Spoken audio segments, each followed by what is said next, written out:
જળ, જમીન અને જંગલ સાથે જીવન વિતાવતા આદિવાસીઓ માટે એક આશાસ્પદ ચહેરો હોય તો એ હંમેશા ચૈતર વસાવા રહ્યા છે. ચૈતર વસાવા જ્યારે પણ જેલમાં જાય છે ત્યારે આદિવાસીઓ આક્રમક મૂડમાં દેખાય છે. આની પહેલા પણ ગયા હતા જેલમાં. ફરી એક વખત વનકર્મીઓના હુમલાના કેસમાં છે તે અને તેના સહિતના જે આરોપીઓ છે તે જેલમાં ગયા છે. અત્યારે પ્રોસેસ એ ચાલી રહી હતી ચૈતર વસાવાના કેસમાં કે તેમના પત્ની સહિત સાથી આરોપીઓ હતા તેમને બહાર લાવવા માટે જામીન અરજી મૂકવામાં આવી હતી, પરંતુ તારીખ પે તારીખનો જે દોર છે અત્યારે દેખાઈ રહ્યો છે.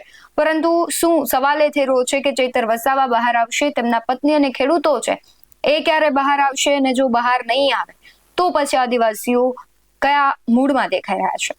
નમસ્કાર, ગુજરાત BS9 TV ન્યૂઝમાં આપની સાથે હું છું ભગવતી વિશાવડિયા.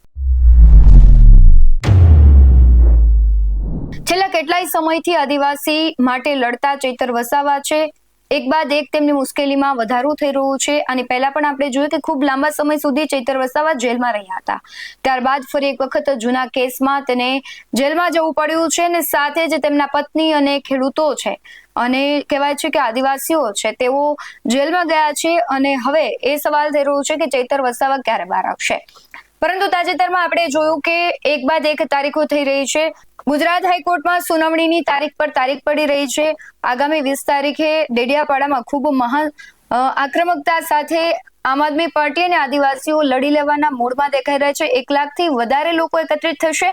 ત્યારબાદ શું કરશે તો આગામી સમય બતાવશે. પરંતુ સંકુતલા વસાવા છે અને તેની સાથે જે ખેડૂતો છે એ જેલમાં ગયા છે, ક્યારે બહાર આવશે? શું એ 20 તારીખ પહેલા બહાર આવશે કે કેમ? કારણ કે તેમના વકીલ સાથે જ્યારે વાત કરવાનો પ્રયત્ન થયો ત્યારે કહ્યું છે કે અત્યારે તારીખ પડી છે, આવતીકાલે ફરી વખત સુનાવણી થશે અને સુનાવણી હાથ ધરાશે પછી ખબર પડશે કે ચૈતર વસાવાના પત્ની બહાર આવે છે, ખેડૂતો બહાર આવે છે. કારણ કે ચૈતર વસાવાની જ્યારે તેમની સાથે વાતચીત કરવાનો સમય હોય ત્યારે તેમના પત્ની તેમની પાસે ગયા હતા અને તેમણે જેવું કહ્યું હતું કે સૌથી પહેલા સાથી આરોપીઓ છે તેમને બહાર કાઢો, પત્નીને તેમના બહાર કાઢો ને પછી ચૈતર વસાવા માટે જામીન અરજી મૂકો.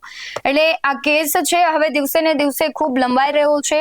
ગુજરાત હાઈકોર્ટની સુનાવણી તારીખ પે તારીખ એવું થઈ રહ્યું છે, સુનાવણી થતી નથી. આવતીકાલે હવે જોવાનું રહેશે કે થશે કે કેમ. પણ હવે મહત્વનું એ રહેશે કે જો આ બધા જ લોકો છે બહાર નથી આવતા તો આદિવાસીઓ શું કરશે. અને ખાસ કરીને આમ આદમી પાર્ટી છે, તેમની લીગલ ટીમ છે એ પણ અત્યારે આ લડત માટે મેદાને છે. પરંતુ સૌથી મહત્વનું રહેશે કે ચૈતર વસાવા ક્યારે આવશે કે નહીં બહાર, એમના પત્ની ક્યારે બહાર આવશે, જે એમના સાથીદારો હતા આરોપી તેઓ ક્યારે બહાર આવે છે. કારણ કે આ કેસ એવો હતો કે આમાં હુમલાનો પ્રયાસ કરવામાં આવ્યો છે, પરંતુ રાજ્યમાં ઘણા બધા દિગ્ગજ નેતાઓ છે કે તેમણે હત્યાઓ કરી નાખી છે, ખૂબ મોટા કાંડ કર્યા છે, પણ તેઓ જેલમાં નથી. પણ વિપક્ષના ચૈતર વસાવા છે અવારનવાર આપણે જોતા હોય છે કે કોઈને કોઈ કેસમાં તેમને જેલમાં જવું પડે છે, આક્રમક સજાઓ થાય છે. એટલે આ પણ મહત્વનો પ્રશ્ન છે કે જ્યારે વિપક્ષનો એક એવો ચહેરો કે સત્તા પક્ષને ખબર છે કે જો આ બહાર રહેશે તો આગામી રાજકીય સમીકરણો છે એ ક્યાંક બદલાઈ શકે છે. કારણ કે 2027ની ચૂંટણી આવી રહી છે અને જો ચૈતર વસાવા છે જો બહાર રહેશે તો પછી ભારતીય જનતા પાર્ટીને ખૂબ આક્રમકતા સાથે ત્યાં લડવામાં મહેનત પણ કરવી પડશે અને કદાચ પરિણામ વિપરીત પણ આવી શકે. કારણ કે આદિવાસીઓમાં કહેવાય છે કે એક લોકપ્રિયતા જે ચૈતર વસાવાએ મેળવી છે, કદાચ એવું કોઈ જ ત્યાં નાગરિક કે નેતા કહીએ તો પણ ભારતીય જનતા પાર્ટી પાસે તો નથી જ.